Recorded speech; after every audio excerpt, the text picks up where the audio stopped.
ہوا. جانتے ہیں میرے نبی نے لوگوں کو ایک ایک کر کے ہجرت کا حکم دیا. حبشہ کی طرف بھی ہجرت کیا, نجاشی بادشاہ کی طرف بھی کیا, کچھ لوگ تھے جو مدینے کی طرف بھی ہجرت کیا. اس کے بعد دیگرے سارے لوگ ہجرت کر کے مکہ چھوڑ کے مدینہ اور حبشہ کی طرف نکل گئے. اب حکم ہو گیا اے محبوب آپ بھی مکہ چھوڑ دیجئے, ابھی یہاں سے ہجرت کیجئے. حضرات اپنے بستر پہ مولا کائنات کو سنا دیا. حضرت ابو بکر صدیق رضی اللہ تعالیٰ کو ساتھ کر لیا. یہ پاک نے سفر کیا, اتنا ٹائم نہیں ہے کہ مکہ سے لے کے غار ثور تک کے سفر کو صرف بیان کیا جائے. یہ کتنا دردناک اور کس قدر سخت مشکلات سے بھرا سفر تھا. نبی کیسے چل رہے تھے, حضرت ابو بکر صدیق رضی اللہ تعالیٰ کیسے چل رہے تھے.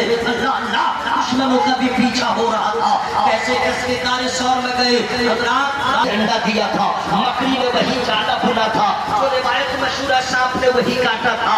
مولا حضرت ابو بکر صدیق رضی اللہ تعالیٰ کے ہم نے سانپ کاٹا تھا, آپ نے وہ آب جہل لگایا تھا.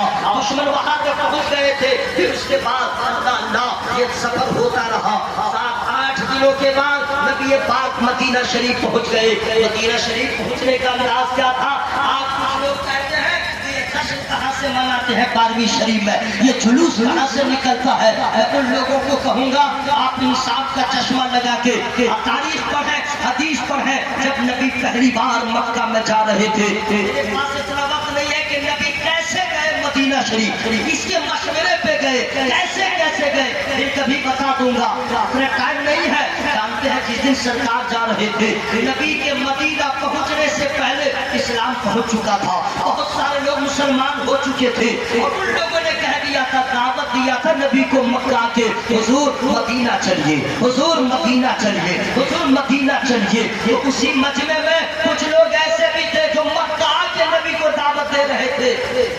قبیلے کا سردار تھا, کہا کہ آپ لوگ اگر نبی کو کہہ رہے مدینہ آئیے, نبی کے مدینہ آنے کا مطلب جانتے ہیں آپ کا رول کیا ہوگا, آپ کا انداز کیا ہوگا؟ کہا کہ میں نبی پہ جان دے دوں گا, نبی کا کبھی ساتھ نہیں چھوڑوں گا. تو کہا سن لو, اگر نبی کا تم بلا رہے ہو تو یاد رکھنا شیطان سے مقابلہ کرنا ہوگا, انسانوں سے مقابلہ کرنا ہوگا, یہودیوں سے مقابلہ کرنا ہوگا, نصرانیوں سے مقابلہ کرنا ہوگا. چونکہ جو کرنسی نبی لے کے آئے ہیں سب ایک طرف ہوں گے, اسلام ایک طرف ہوگا, سب ایک طرف ہوں گے, نبی کا پیغام ایک طرف ہوگا. تمہیں لڑنا ہوگا. کہا کہ بچوں کو قربان کر دوں گا, آل اولاد کو قربان کر دوں گا, پیٹ سے کھا کے نہیں بھاگوں گا, سینے کو پیش کر دوں گا. ان کی دعوت سے نبی آئے. جب نبی آ رہے تھے تو سب سے پہلے نبی وادی قباء میں نبی نے قیام کیا. وادی